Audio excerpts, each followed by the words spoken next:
Hey everyone, it's Melinda with Tailored and Teal. I am a part-time online reseller on Poshmark, Mercari, eBay, and Facebook Marketplace.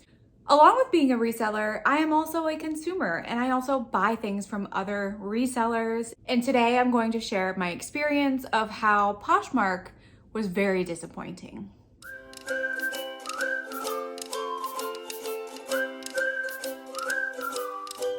I have been on the hunt for a purse for quite a while. I'm very specific in my requests and what I like in a purse, and my current purse is just not doing it anymore. So I decided on Christmas Day to give myself a Christmas present and find a purse for me to purchase on Poshmark. I Googled fossil teal purses because I love Teal, and Fossil is a really great brand. I also love Fossil just in general, especially their purses, so I thought I would be able to find something there. Well, while I was scrolling, I noticed this listing. And as a disclaimer, this is not to call out anybody, any reseller in particular. I totally understand the situation from a reseller and a buyer's perspective. So definitely not trying to cause any drama or anything. But I thought I would share my experience because it may help you or someone else who is buying on Poshmark or even selling, because I will show you soon what this reseller missed. So I will put the listing up here. So there are a couple of pictures. I have my phone in front of me. So there's a picture of the front, then there's a picture of the purse being measured, one interior lining picture, the back, and then another measurement. I'm not gonna show this last picture, but the reseller is actually modeling it. So then I go down to the listing. I noticed that there wasn't really a lot of pictures of the inside lining.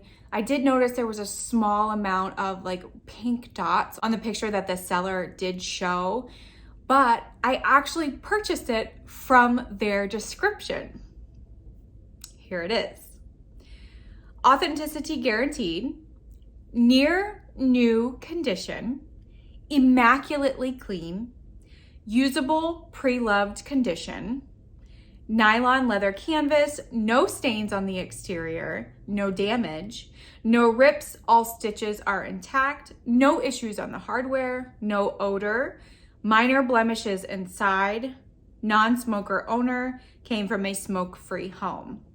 Then if you skip down 2 paragraphs, because I think that this person just uses the same template for everything and just fills in what they need, it says, condition of item is as pictured. Some scratches, scuffs, and other blemishes may exist in keeping with the item's age. Please check each picture to use your best judgment to please your liking. That didn't make sense either. If you decide to purchase, you agreed on the condition of the item as listed. Kindly send us a message if you have any questions. Make a fair offer and we might accept. Thanks for checking. So I sent her an offer. I believe the purse was listed at $29. I sent her a $24, which was $5 off. Very reasonable, I thought. They accepted it right away, and I received my package a few days later. So this is what it came in. Perfect. There was a little damage up here to the box, but it did not affect the thing inside. She was nice enough to put it in a protective plastic poly mailer, although it was open, so she didn't close it or anything. So this is what it looks like. I would say it's a lot darker in person, but still, I'm okay with that. The handles look like they're in good condition. The strap is in good condition. Then I noticed on the back here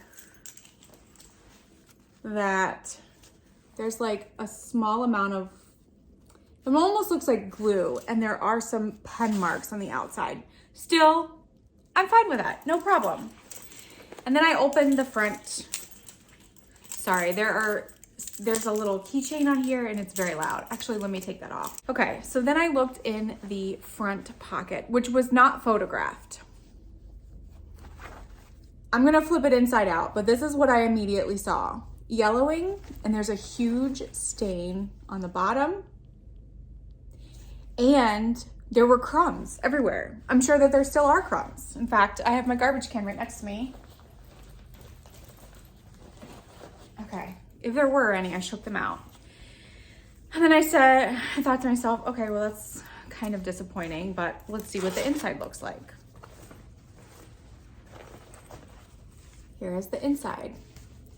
A ton of yellowing around the border here, or whatever this is called, the rim, just a lot of grossness. I did see the little marks in here. That was no problem. But again, there's crumbs down here. Like, that's disgusting. You can't, like, that's disgusting. So let me flip the purse inside out and we'll have a good look at it. All right, so here it is flipped out. As you can see, there's a ton of discoloration around this pocket too. I actually didn't even look inside the pocket. Well, there's discoloration on the bottom as well. Lots of yellowing on the bottom. And then just again, yuck, all of this grossness. So let me flip the inside pocket out so we can see that, because that was one of the major things to me. Like, you didn't see that? There were still crumbs in it even though I dumped it out. Okay, so here's the inside pocket. Here is that disgusting stain. I don't know if you can see, but there's still some crumbs in the seam here. Oh boy. So needless to say, I was really disappointed because from her listing, it sounded like I was gonna be getting a super, super clean purse. Like new condition, immaculately clean. Oh, there's more detail of that on the outside. So I said to myself, if I was a seller and I sent this to somebody in the condition that it was versus the condition that I listed it in, I would be so embarrassed. I would definitely apologize, say I'm human, I make mistakes, you know, yada, yada, yada. But this seller didn't even bother to flip it inside out and lint roll it or do anything of that sort. So I immediately opened a case on Poshmark, and I'll go over our dialogue about it.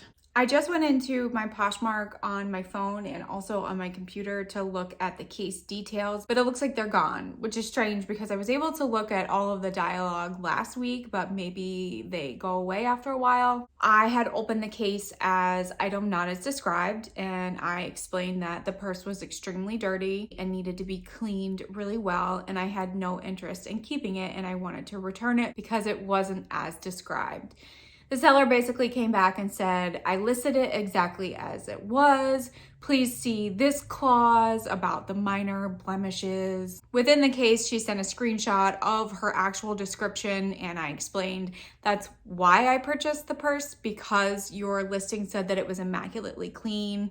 We basically went back and forth and said that her opinion of immaculately clean and my opinion of that same phrase is completely different. It only took Poshmark about 1 day to deny the return case, and she got her money, and now I have a dirty purse. So instead of being really super angry about it, yes, I stewed on it for a few hours, but I decided to make it into a video as a learning experience as a buyer and a seller on Poshmark, and we're going to attempt to clean this purse up. I haven't decided if I want to keep the purse yet because honestly, it's got a lot of bad juju, at least with me, and maybe if someone else can use it and it not have that bad juju follow them. I haven't decided yet. First, I guess we need to see if we can actually get it clean. I recently purchased some purse cleaning materials for some other purses. Actually, these Coach purses over here, the inside linings were disgusting. So let me go grab this stuff that I'm going to use and we will get started. So first I purchased these little soft bristle laundry brushes is what they're called off of Amazon. They came in a 2-pack and it's by the brand, I think it's Usably, yeah. Works really well, saves your hands, and the bristles are very soft so it doesn't damage the material as long as you're not using it on like silk and linen and things like that. And then the other thing I purchased was this blue coral or coral. I think it would be coral, blue coral upholstery cleaner. So this is actually for like the upholstery in your cars, sofas, things like that. But I Googled best purse lining interior cleaners, and this is actually the one that came up. It's a lot bigger than I expected it to be. It is a foam, so it sprays on as a foam, and then you kind of scrub it in, and you don't really need to wipe it down unless it's very saturated. It just kind of dries on its own and evaporates. So I have used it, like I said, on these purses. It didn't get all of the dirt out, but it made it look a lot better, and it smells really good too. It does have these bristles up here, but I was scared to use them on a purse interior just because they're a little harder. So with a combination of these two things, I will be cleaning this Fossil purse with these items. So first thing I want to do is actually lint roll out the crumbs. Down here you can see, ugh, yeah, always lint roll the seams because you never know what the person before had in here. A lot of like food and dog hair, maybe, is what I'm seeing. And don't be afraid to like pull the seams apart so you can really get in there. One of the reasons why I wanted to make this video is to kind of show everybody how I clean purses, in particular really dirty ones. I'm sad that it's on one that I wanted to keep for myself, but this will be a learning experience for everybody. Okay, so that looks pretty good. So you want to be really careful when spraying this stuff to protect any leather. It appears that there's only leather up here and on the zipper part. Thankfully, the handle is like a durable canvas. I do have a towel underneath here to protect the wood that's underneath. It's just like a little rolling cart that I have. I don't want it to get damaged. And then I'm just gonna take another towel and drape it across the leather up here so that it doesn't get on there, because this stuff will spray pretty far, especially since it's a foam. It does say that you're supposed to spray it. Let me see. Look at that. Vacuum first to remove loose dirt. I did that with my lint roller. Shake hand well, hold approximately 6 to 12 inches from the surface, and then use the brush top cap to work foam into surface. But we're going to use this one. So we're going to shake it up real good. And then we're going to hold it away a little bit. I did just realize that this is leather underneath the snap, but there's nothing really I can do about that. So we're just going to spray this stuff all over it. You don't really need to let it sit, but you can if you want to. I just realized I never got any of the top here. And this stuff does have a really nice smell to it, which is nice. Okay, I forgot. I'm going to go wet this brush just to kind of help glide it in there. I'll be right back. Okay, this is now wet, and I apologize for my really dry hands. I live in upstate New York, and it is so dry and cold up here. It just happens. I'm actually going to change positions so I can get in here better, but I want you to be able to see me. I'm going to just rub this stuff all the way in. I did take a before picture so we can compare to see if this stuff, number one, really works and if I'm going to be able to get all of this crap out.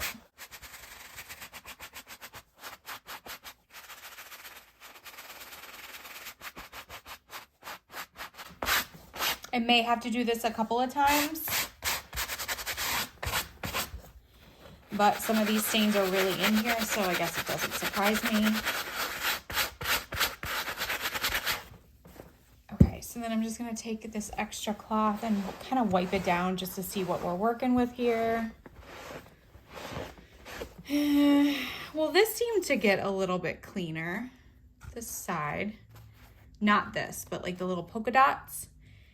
So I think I'm gonna flip it over and we're gonna work on the other side of the pocket. Again, protect the hardware as best as you can.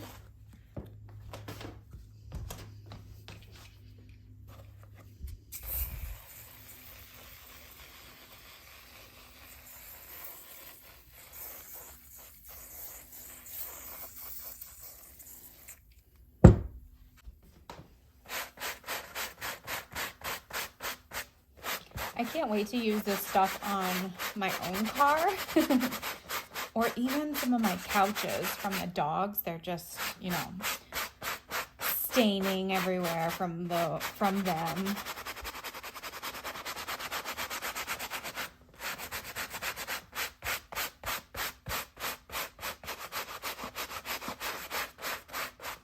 And you want to make sure that we get the bottom seam here too. And even the sides.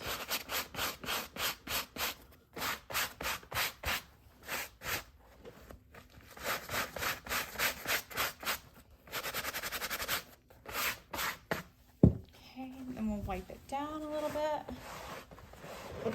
And then while this side is kind of drying, which I'm definitely gonna have to do this again because there's stuff here, there's still yellowing, and there's still a lot of yellowing here.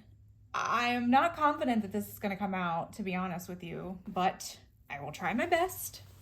So while that's drying in here, we're gonna come around to the other side and do this.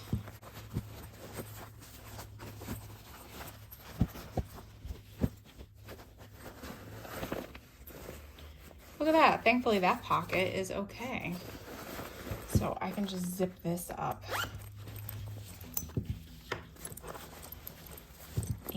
There we go. Again, I do need to lint roll here.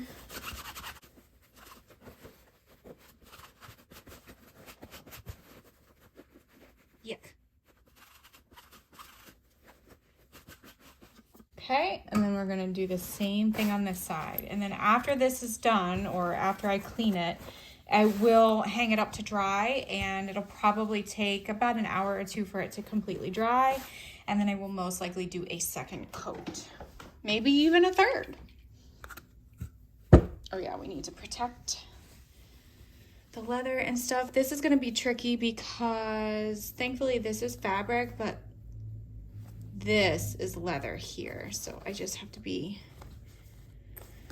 really careful that we don't get any of that leather in there.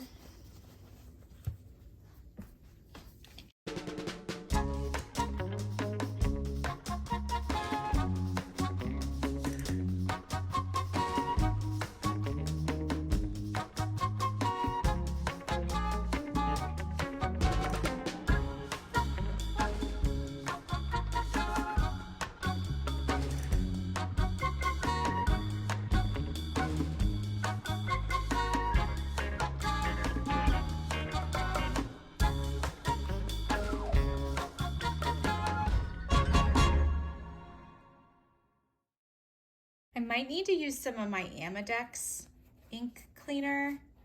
It's not just for ink, it's for a whole bunch of other stuff too, but this is definitely not gonna come out from just this cleaner.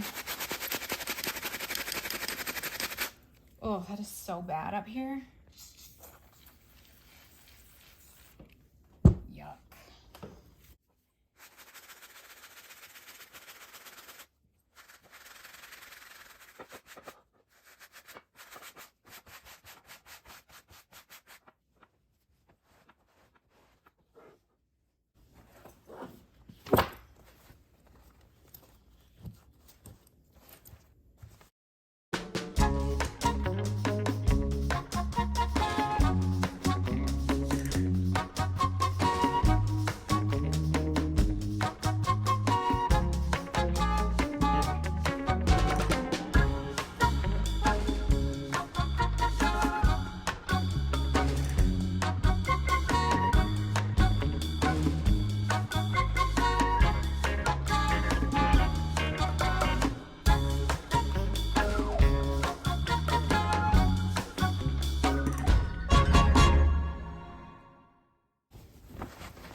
Okay, so now I'm just gonna hang this up to dry and see what it looks like after the first coat and drying. And here we have it hanging up to dry. Still very much discolored everywhere, but the heater is down here, so hopefully it will dry fast. Well, I've let it dry for a few hours and I think I've rubbed off a lot of the fabric or the color on the fabric, which makes me really sad. Some of the yellowing did come out. I just can't tell if this is actually me rubbing the color off or if it's leftover residue from the stuff that I used to clean it. The other purses did not have the leftover residue that I cleaned. So it might just be that I scrubbed too hard. And at this point, it looks like it's going to be something that I'm keeping for myself. But I'm gonna rinse it and see if maybe some of that can come out. To be continued. Welcome to the next day. After the last clip, I ran the purse under the faucet and rinsed off as much of the cleaning product that I could because I thought maybe I oversaturated it and I thought maybe the fading was actually residue, and it was not. So the purse is completely dry, and here is the finished product. The yellowing is still here. I scrubbed so hard that I scrubbed off the color in a lot of places, actually. One good thing is that it's clean now, so I will definitely not be reselling this and probably keeping it myself. I just wish that I didn't have to do this in the first place. More fading, especially down here. Some of the yellowing did come out, I will say, up here and around the pockets. Let me flip it inside so that you can see the exterior pocket because that one had kind of a big stain in it. So here's the one side. There's still some yellowing here. And then this was the side with the stain. That is still there, and lots of yellowing on this side. I'm not doubting the upholstery cleaner that I used. Maybe I shouldn't have used the brush that I did, but I really just think that this was so far gone that no matter what I do to it, it's not going to be restored to a perfect condition. I hope that you learned something out of this video. I basically was just trying to show everyone how to look for flaws in your purses before either photographing them, listing them, or even sending them out to a customer. I know I personally always double check my items when I pull them out of inventory, especially items that have been in inventory for like more than 8+ months, just to make sure that they're in the same condition that I put them in there. And I would urge everybody to do the same thing with purses and with shoes and with every item, because you don't want to be in a situation where your customer is unhappy, essentially. Thank you for tuning into this video. If you wouldn't mind giving it a thumbs up before you leave, I would greatly appreciate it. And if you're not a subscriber, feel free to hit that subscribe button. We would absolutely love to have you here. And as always, I'll see you in the next video. Bye.